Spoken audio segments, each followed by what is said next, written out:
오늘 말씀을 통해서 믿기만 하면 됩니다 라는 제목으로 말씀 나누도록 하겠습니다. 오늘자 중앙일보 신문에 혼자 사는 노인 건강하다 17% 뿐이라는 아주 놀라운 충격적인 보도가 나왔습니다.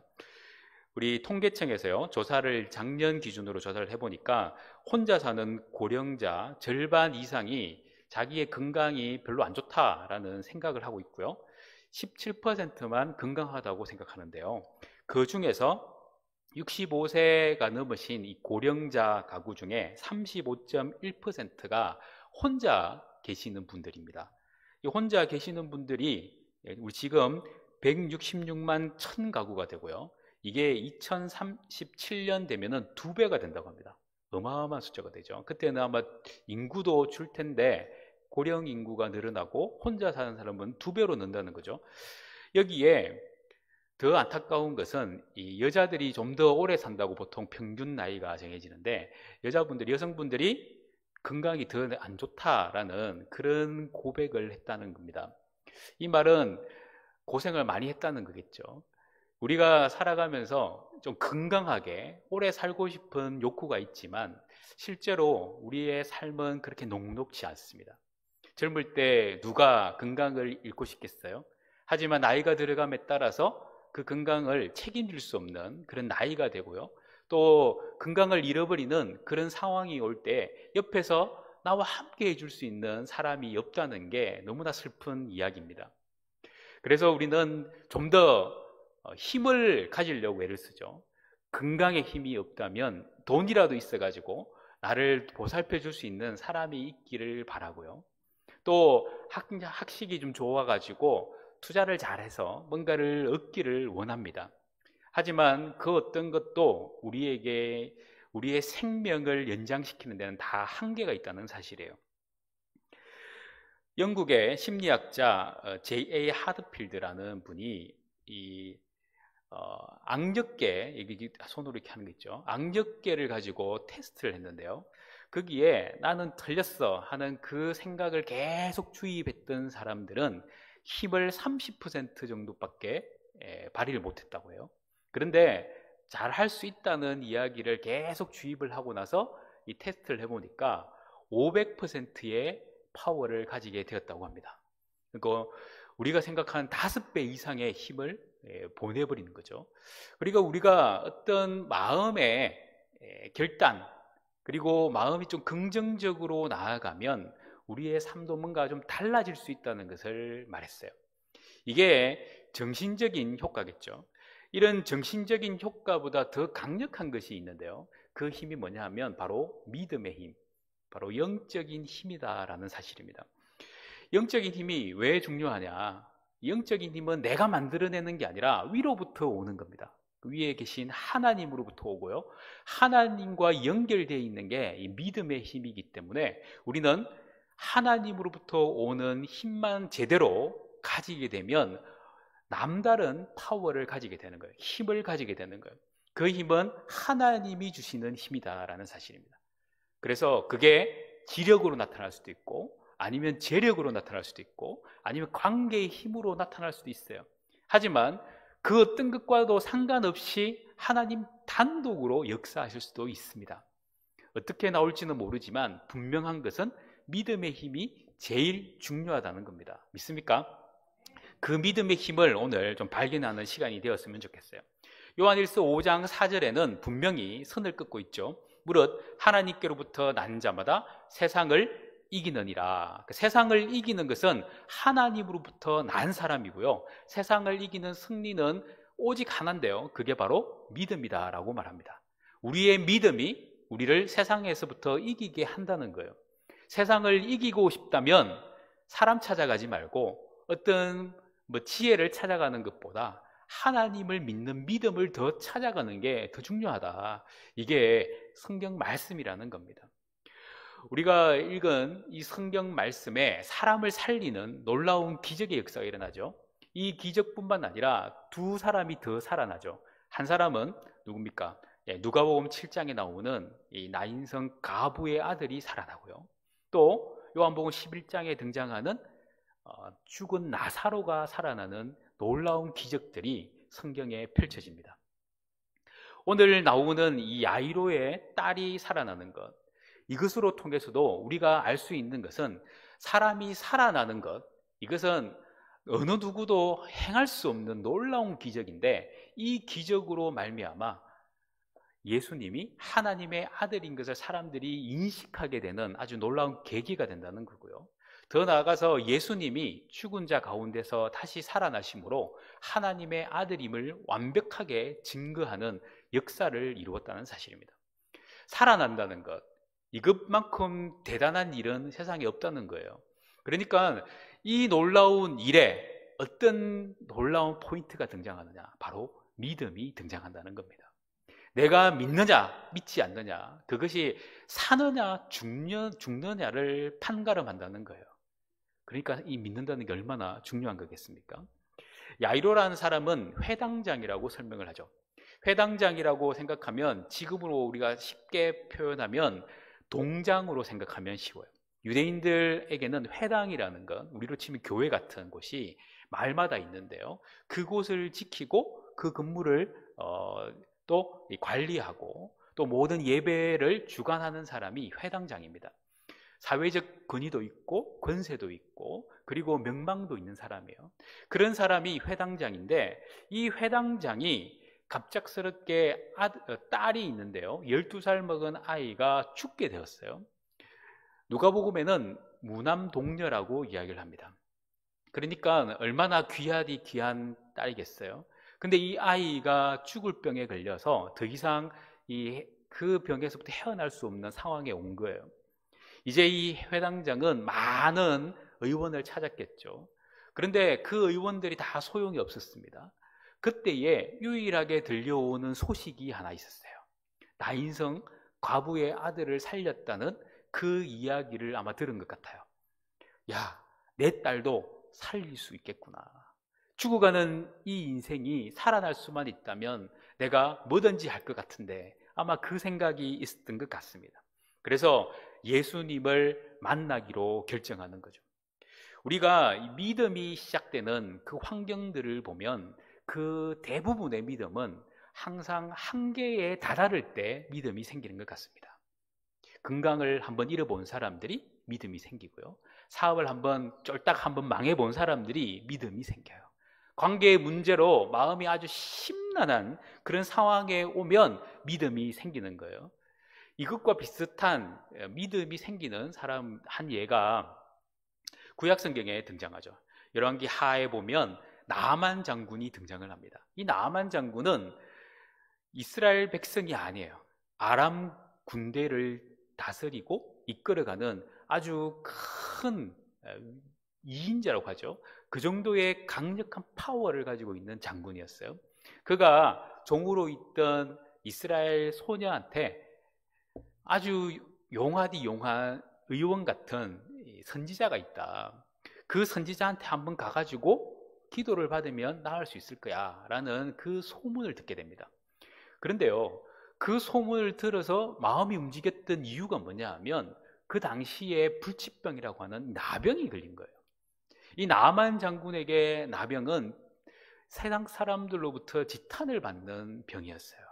그러다 보니까 이 병에서부터 회복되지 못하면 그의 인생은 이제 숨어서 버림받은 인생으로 살 수밖에 없는 고통 속에 들어가는 겁니다. 마지막 그의 간절한 소망은 이 병이 나을 수만 있다면 무슨 일이든지 하겠다. 그래서 이스라엘로 가죠. 거기서 엘리사를 만납니다. 근데 엘리사는 그를 만나주지도 않아요. 자기의 몸이 좀 낫고 싶어서 그가 간절한 마음으로 그에게 나아갔는데 대뜸 하는 말은 요단강 가서 7번 몸을 담그라는 거예요. 아니, 자기의 명망도 있고 자기의 포지션이 있는데 어떻게 나에게 얼굴 한번 내비치지 않고 말로만 요단강 가서 씻으라 하느냐. 화가 머리끝까지 났습니다. 하지만 주위에 있는 사람들이 여기까지 왔는데 밑자의 본전 아닙니까? 한번 시키는 대로 해봅시다. 그래서 몸을 담그기 시작했는데 몸을 6번 담그어도 몸에 변화가 없었어요. 마지막 7번째 역사가 일어나는 겁니다. 이런 사건을 볼 때에 우리의 인생에서 우리가 한계를 경험하고 굉장히 어려운 고통의 상황이 온다는 것, 이것은 무엇과 연결되느냐면 믿음이 내 눈앞에 왔다는 겁니다. 내가 힘들고 고통스럽다는 그 상황은 믿음이 내 눈앞에 왔다는 거예요. 그 믿음을 붙들으라는 겁니다. 이제 네가 할 수 있는 것 아무것도 없어.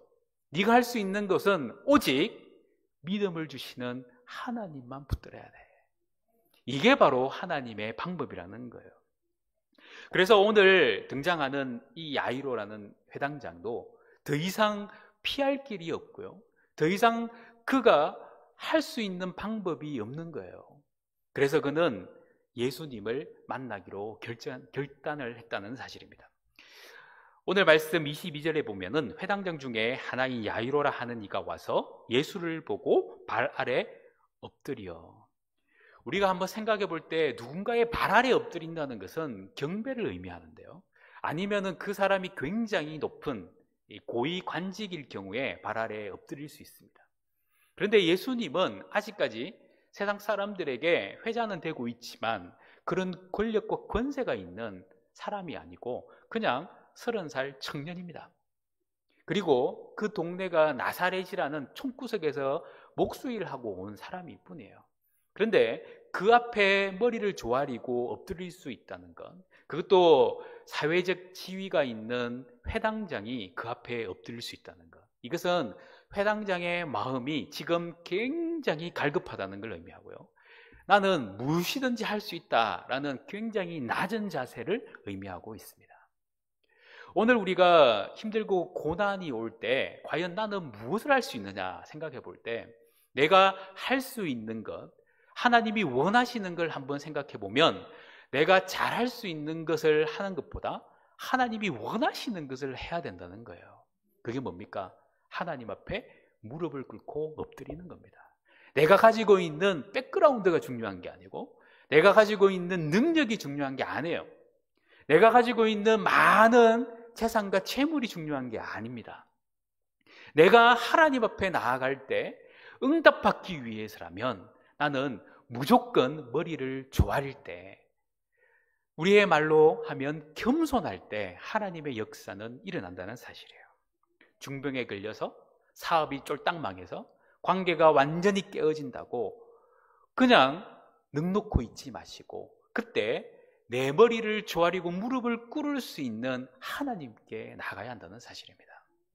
그때 놀라운 은혜가 임하는 거예요. 믿음의 시작이라는 것은 나의 한계가 왔을 때에 하나님 앞에 무릎을 꿇고 머리를 조아리는 겁니다. 오늘 우리가 이 코로나 상황에 오니까 교회를 나오지 못하다 보니까 얼마나 많은 기도의 시간이 줄어드는지 몰라요. 평소 때 시간만 되면 하나님 앞에 나와서 머리를 조아렸던 분들이 보이지 않습니다. 어디서 머리를 조아리는지 모르겠어요. 힘들다 힘들다 말로만 하는데, 힘들면 하나님께 나와야 되는데 안 나와요. 힘들면 누가 뭐래도 주가 기뻐하시는 그 자리에 있어야 되는데 없어요. 그러면서 우리는 힘들다고 계속 한탄만 하고 있다는 사실이에요. 힘들다 노래 부르지 마시고 하나님 앞에 나와서 머리를 조아리는 그때 우리의 믿음은 시작된다는 사실입니다. 믿음이 있다면 우리의 믿음이 더 강해지는 시간이 하나님께 머리를 조아리는 시간이라는 거예요. 고난당한 것도 힘든데 믿음의 손해보면 정말 안타깝지 않습니까? 힘들 때 믿음이 더 성장하고 더 풍성해져서 이 모든 상황에서 승리하고 이 모든 상황을 완전히 역전시킬 수만 있다면 우리의 믿음은 얼마나 더 크게 될까요? 그래서 우리는 믿음이 있어야 할 곳에서 믿음을 선택하는 우리의 모습이 되어야 한다는 겁니다. 고난당했다면 믿음을 선택하십시오. 힘들고 고통이 있어 문제가 생겼다면 믿음을 선택하십시오. 그때 역사는 일어나는 겁니다. 우리 예수님은 이 믿음을 선택할 때에 독특한 방법으로 그 믿음을 이끌어 가십니다. 분명히 야이로의 모습은 믿음 있는 사람인 것 같아요. 예수님께 나와서 머리를 조아렸잖아요. 그런데 문제가 하나 등장을 합니다. 바로 머리를 조아린 이후에 내 딸이 지금 중병에 걸려서 죽게 되었사오니 빨리 가서 제 딸을 좀 고쳐주소서. 머리에 손을 얹어 기도만 해주시면 나을 것 같아요. 예수님은 그 말을 듣고 발길을 옮기는데 그때에 갑자기 등장한 한 여인이 있었어요. 그 여인은 12해 동안 혈우증을 앓아가지고 아주 고통스러워서 성경에는 의원을 찾다가 이제 더 이상 의원한테 배신감을 느껴서 더 이상 의원을 찾을 수도 없는 아주 비참한 여인이 등장을 합니다. 그는 예수님의 옷자락만 만져도 나을 것이라는 믿음 하나 붙들고 예수님을 스쳐가요. 그런데 예수님은 그를 분명히 고쳐주셨는데 그를 갑자기 불러 세웁니다. 그리고 사람들에게 그의 믿음을 설명하죠. 아마 이 야이로의 마음은 어땠을까요?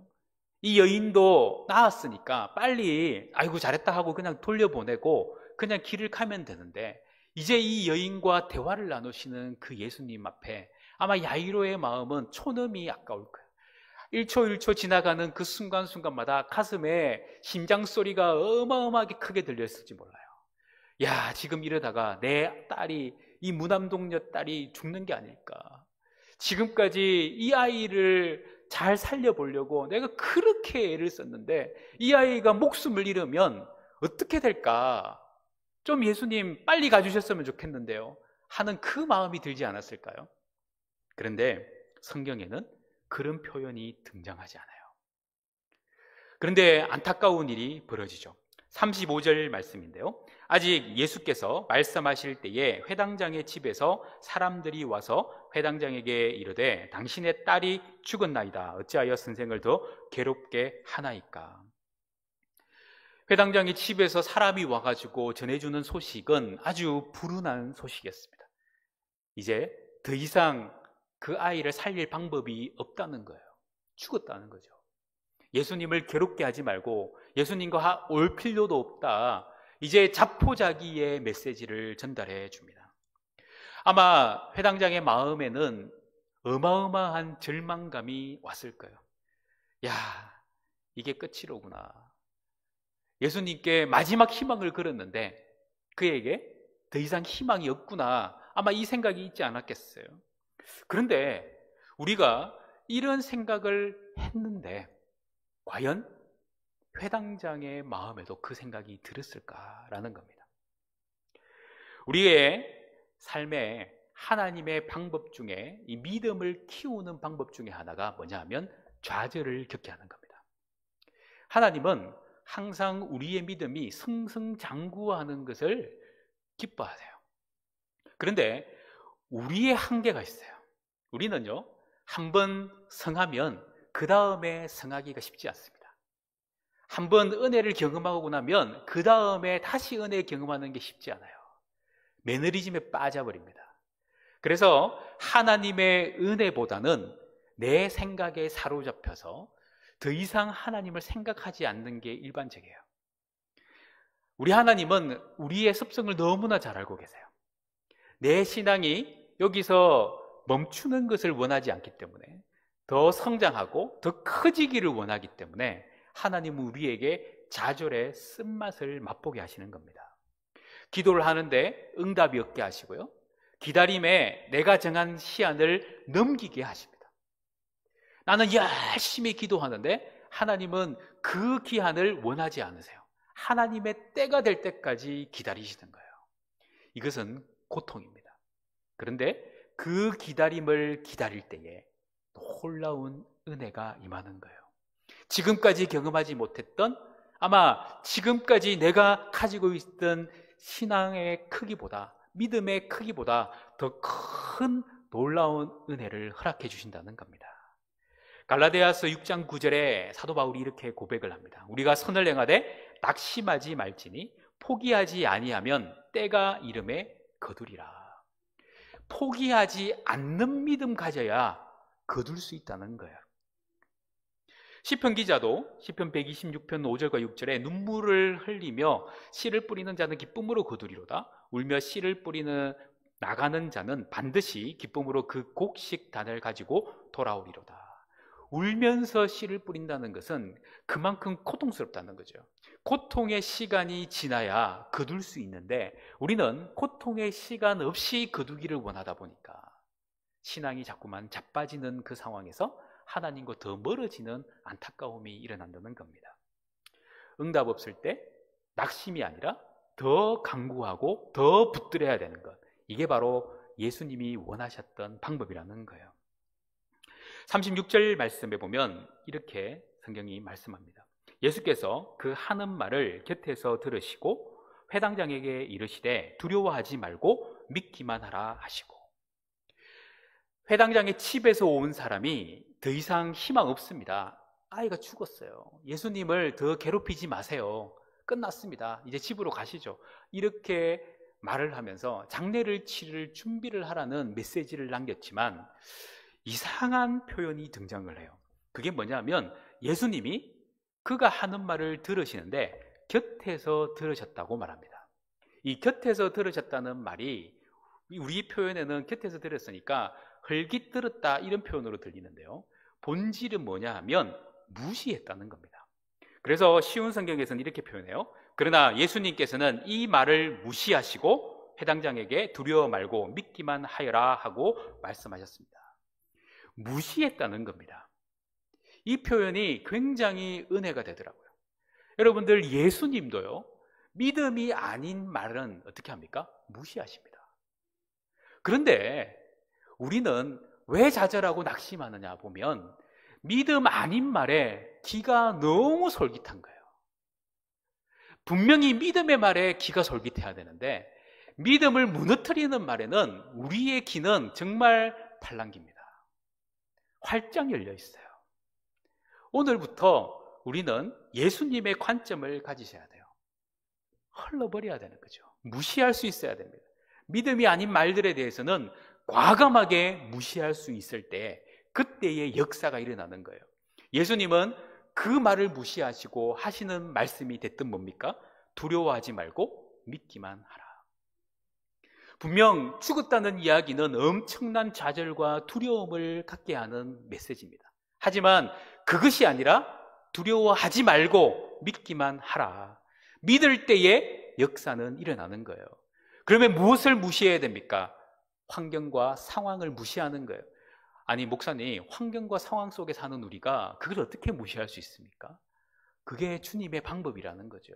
좌절을 머물게 하고 좌절 속에서 우리를 가둬버리게 하는 그 모든 메시지를 무시할 수 있을 때 믿음을 제대로 세울 수 있다는 겁니다. 그것을 무시하지 않고 이것도 취하고 저것도 취하면서 믿음도 가져야지 하는 마음이 있으면 믿음은 더 이상 자랄 수 없는 거예요. 그래서 믿음은 바라봄의 싸움입니다. 내가 지금 무엇을 바라보느냐, 내가 무엇을 바라보고 살아가느냐, 이게 여러분들의 믿음을 정하는 거예요. 베드로가 물에 빠져서 어쩔 줄 모르는 그 상황이 마태복음 14장에 등장을 합니다. 그 상황은 예수님을 두고 이제 제자들이 배를 타고 이제 갈릴리 바다를 건너가는 중에 풍랑이 왔어요. 그런데 어찌할꼬 하는 그 상황에 갑자기 저 멀리에 풍랑 속에서 한 존재가 보이는데 깜짝 놀랐어요. 유령인 줄 알았어요. 근데 보니까 예수님이세요. 그 예수님을 바라보면서 베드로는 주여, 만일 주시면 나를 무리를 걷게 하소서. 예수님이 오라고 하니까 담대하게 물 위에 발을 내딛습니다. 한 발자국 두 발자국 가는데 갑자기 바람 소리가 슉 나는데 그 바람 소리에 놀라 예수님과 마주쳤던 눈이 바람을 향해 머물게 되죠. 그때 베드로는 붕덩 빠지게 됩니다. 믿음이 적은 것이에요. 믿음이 작은 것이에요. 믿음이 없는 것이에요. 우리의 마음속에 이러한 현상들이 얼마나 많이 일어나는지 모릅니다. 우리가 정해놓은 기도 시간을 여러분들이 지킬 때는 믿음이 있는 것 같은데요, 그 시간을 넘어서면 우리는 순간적으로 믿음이 꺾여버립니다. 더 이상 믿음이 발현하지 못하는 거예요. 왜? 내가 정해놓은 시간이 사라졌기 때문에, 의미를 잃어버렸기 때문에. 하지만 예수님은 그 시간을 하나님이 예수님이 정하기를 원하시는 거예요. 그래서 우리는 뭘 해야 됩니까? 믿음을 가지고 그 생각을 무시하고 주님만 바라봐야 한다는 겁니다. 미국의 수영선수 플로렌스 채드윅이라는 분이 1950년도에 영국 해협을 2번이나 왕복했던 아주 굉장한 여성이었어요. 근데 이분이 1952년 7월 4일 독립기념일에, 미국의 독립기념일에 캘리포니아 해안에서부터 35km 떨어진 카타리나 섬까지 수영을 하기로 결단을 했어요. 그리고 수영을 하기 시작했습니다. 그런데 갑자기 마지막 이제 스파트를 하면서 도착할 무렵쯤에 안개가 너무 껴가지고 도무지 갈 수가 없다고 생각하고 멈췄어요. 알고 봤더니 그 멈춘 곳이 800m밖에 되지 않는, 도달하기에 800m밖에 되지 않는 곳이었어요. 그래서 너무 안타까워가지고 2달 후에 다시 그곳을 건너기로 결정하고 헤엄을 치는데요. 그때가 9월 달이었는데 너무 해무가 가득해가지고 처음 출발할 때부터 안개가 가득했답니다. 그런데 그는 16시간 만에 완주를 했어요. 그래서 사람들이 깜짝 놀랐어요.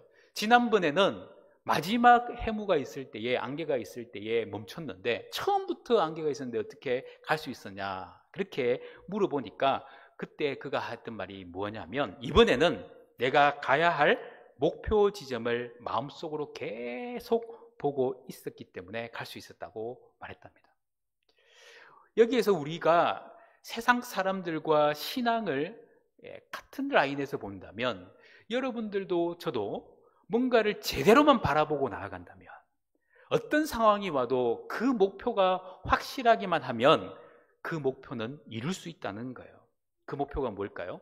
히브리서 기자가 설명합니다. 12장 2절에 보면 믿음의 주요 또 온전하게 하시는 이인 누구를 바라보자고요? 예수를 바라보자. 예수를 바라볼 때에 우리의 삶이 제대로 이루어져 가는 거예요. 그러니까 우리는 항상 예수님 바라보고 나아가는 결단이 필요한 겁니다. 예수님의 십자가를 바라보고 부활하신 그 예수님을 바라보고 우리의 생명을 일으키신 그 예수님 바라보고 나아가기를 결단할 때 인생에 새로운 역전이 일어난다는 거예요. 결국 예수님은 그 야이로의 집에 도착하셨습니다. 사람들 불평하고 떠드는, 소위 말하는 장래 행렬을 가지고 있는 사람들을 물리고 그 부모와 그리고 제자 3명만 데리고 이제 예수님은 죽은 아이의 방으로 들어가죠. 41절 말씀해 보니까 이렇게 말합니다. 그 아이의 손을 잡고 이르시되 달리다굼 하시니 번역하면 곧 내가 내게 말하노니 소녀야 일어나라 하심이라. 우리 많이 들었잖아요. 달리다굼, 소녀야 일어나라. 예수님이 이러한 놀라운 메시지를 남기셨어요. 누구도 할 수 없는 메시지를 던지셨어요. 어떻게 죽은 사람에게 일어나라고 할 수 있습니까? 눈도 안 떴는데, 얘야 눈 좀 떠봐라고 하면은 이해라도 되겠는데, 갑자기 예수님은 눈 뜨란 말도 하지 않고 일어나라요. 그런데 죽은 아이가 벌떡 일어납니다. 예수님의 명령 앞에 죽은 인생도 살아나는 겁니다. 바로 믿기만 하면 그대로 된다는 예수님의 놀라운 능력을 보여주신 거예요. 야이로는 믿었다는 거예요. 왜? 예수님이 믿기만 하면 된다고 했으니까. 오늘 우리의 인생에 나타나는 어떤 문제가 있을지라도 믿음을 다시 한번 점검해 보시기 바랍니다. 내 귀가 지금 어디를 향해 있는가? 내 영적인 눈이 지금 어디를 향해 있는가? 과연 나는 믿음을 위해서, 믿음의 말을 듣기 위해서 귀를 기울이고 예수님을 바라보고 있는가? 그렇지 않았다면 이 시간 회개하는 시간이 되기를 바랍니다. 오늘 우리의 믿음을 일으키기를 원하세요. 달리다굼, 우리는 눈 떠봐라고 이야기할 수밖에 없지만 예수님은 일어나라고 하십니다. 오늘 우리의 심령에 주님 말씀합니다. 눈만 뜨지 말고 이제 좀 일어나라. 네 인생아, 믿음을 가졌다면 죽어서 눈만 말똥말똥 뜨고 일어날까 말까 고민하지 말고 벌떡 한번 일어나 봐. 주님 우리에게 말씀하시는 거예요. 그 말씀에 반응하는 저와 여러분이 되기를 간절히 소망합니다.